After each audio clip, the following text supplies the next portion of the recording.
ہم بسم اللہ الرحمن الرحیم کالا چٹا فارم پہ ہیں، اور یہ جو ایریا تھا یہ بالکل قابل کاشت نہیں تھا، جس کو خالد شعیب نے اپنی ڈٹرمنیشن، محنت اور سائنٹیفک ٹیکنالوجی کے ذریعے سے قابل کاشت بنایا ہے۔ اور آئیں خالد سے پوچھتے ہیں۔ خالد، یہ ہم آپ کے اورچرڈ میں ہیں، اور یہ یہاں پر یعنی جیسے آپ نے بتایا اراؤنڈ یعنی 2500 کے قریب ادھر ہیں۔ ذرا بتائیے کہ کیسے سٹرس ہی آپ نے کیوں چوز کیا، اور اس کا کیا یعنی کتنی اس کا لائف سپین ہے، پروڈکشن کتنے عرصے میں ہوتی ہے وغیرہ وغیرہ؟ بیسیکلی اس ایریا میں پہلے کچھ فارمز تھے جو کنونشنل اس پہ لگے ہوئے تھے، جو فلڈنگ کے تھرو ان کو پانی لگایا جاتا تھا، لیکن یہ ڈرپ اریگیشن کے اوپر اس ایریا میں پہلا ہم نے فارم بنایا، جس میں یہ بیسیکلی ڈرپ ٹیکنالوجی میں یہ ایک ہے، یہ ڈرپرز ہیں چھوٹے چھوٹے، ٹھیک ہے، ان کے ذریعے جو ہے وہ پانی ان پودوں کو لگایا جاتا ہے۔ اور یہ بھی آپ دیکھ رہے ہیں کہ اس میں پول نہیں بنتا، بلکہ سلو ابزارپشن ہوتی ہے پانی کی۔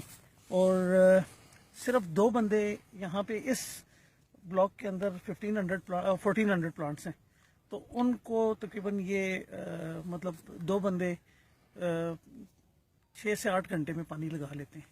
اچھا، تو اس میں اب جو پانی اپنا پودے بڑے ہو رہے ہیں، ان پودوں کی لائف ابھی یہ تقریباً 3 سال ہے، 3 سال ابھی مکمل نہیں ہوئی، جنوری میں مکمل ہوئی۔ اچھا، یہ 3 سال پہلے لگے تھے یعنی، ٹھیک ہے، اور یہ ابھی فروٹنگ پہ آ گئی، اور یہ یعنی فروٹ، یہ ان کی پروڈکشن یہاں پہ شروع ہو گئی۔ اندازاً لائف سپین کتنا ہوتا ہے سٹرس کے پودے کا؟ سٹرس کا 30 ایئرس کے قریب ہے، 30 کے قریب پروڈکشن یعنی ان کی چلتی ہے۔ اور سٹرس میں یعنی ایک ہی ہے، یا جیسے مالٹا، سنترا، یا یہ نہیں، یہ سٹرس میں جو ہے نا، یہاں پہ ہم نے 2 ورائٹیز لگائی ہیں، ہے مالٹا ہی ہے، لیکن مالٹے میں فردر کیٹیگری ہے، یہ میٹھا ہوتا ہے، اس کو شکری کہتے ہیں، شکری مالٹا اس ایریا میں لگا ہوا ہے۔ دوسری سائڈ پہ ایک اور ہے جو اندر سے سرخ ہوتا ہے، اور یہاں پہ لوکلی اس کو یہ ایک اٹیلین وہ ہے سیلسٹینا، اس کی بیسیکلی انہوں نے ویریئنٹ ہے، اور اس کو یہاں پہ یہ لوگ ریڈ بلڈ کہتے ہیں، ریڈ بلڈ مالٹا کہتے ہیں۔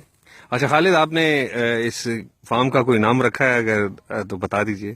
کالا چٹا ہے، کالا چٹا فارمنگ، زبردست زبردست، بہت شکریہ خالد۔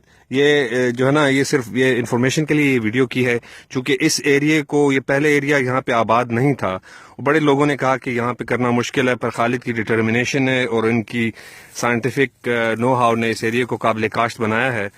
اور اس میں ظاہر ہے جو لوگ یہاں پہ ہوں گے، اس کے ساتھ ساتھ روزگار ملے گا ان کو انشاءاللہ۔ ان کا فارم اللہ تعالیٰ کامیابی دے، لوگوں کو، مقامی لوگوں کو یہاں پہ روزگار ملے گا، پروڈکشن بڑھے گی، اور اسی طرح سے ہم یعنی پاکستان کو ایسے پروجیکٹس کی، ہمارے ضلع کو ایسے پروجیکٹ کی ضرورت ہے تاکہ جو ہے نا روزگار کے مواقع پیدا ہوں اور سیلف سسٹینیبلٹی کی طرف لوگ آ جا سکیں۔ بہت شکریہ۔